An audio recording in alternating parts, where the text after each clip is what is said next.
શ્વાન પ્રેમી ભરતભાઈ શાહે તેમના પાળેલા વફાદાર શ્વાનનું આકસ્મિક મૃત્યુ થતાં તેની પ્રથમ પુણ્યતિથિ નિમિત્તે સુંદરકાંડ અને ભજન સંધ્યાનું આયોજન કર્યું હતું। ગોરવા વિસ્તારના સમતા ખાતેના હાર્દિક એપાર્ટમેન્ટમાં રહેતા શ્વાન પ્રેમી ભરત શાહનો શ્વાનનું અવસાન થતાં તેની પ્રથમ પુણ્યતિથિ નિમિત્તે સુંદરકાંડ તથા ભજન સંધ્યા કાર્યક્રમનું આયોજન કરવામાં આવ્યું હતું। હાર્દિક એપાર્ટમેન્ટમાં રહેતા ભરત શાહે એક શ્વાન પાળ્યો હતો।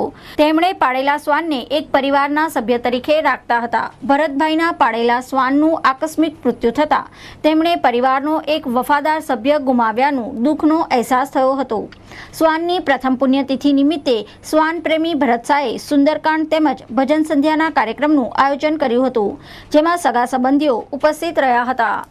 અમારા ઘરમાં છેલ્લા 12 વર્ષથી એક શ્વાન, જેને આપણે ડોગી કહીએ, ટફી નામનું એક સદસ્ય હતું, જે અમારા ફેમિલીમાં એક ફેમિલી મેમ્બર જેવું હતું, જેનું છેલ્લા વર્ષે અવસાન થયું અને આજે એની પ્રથમ પુણ્યતિથિએ અમે લોકોએ એક સુંદરકાંડનું આયોજન કર્યું હતું।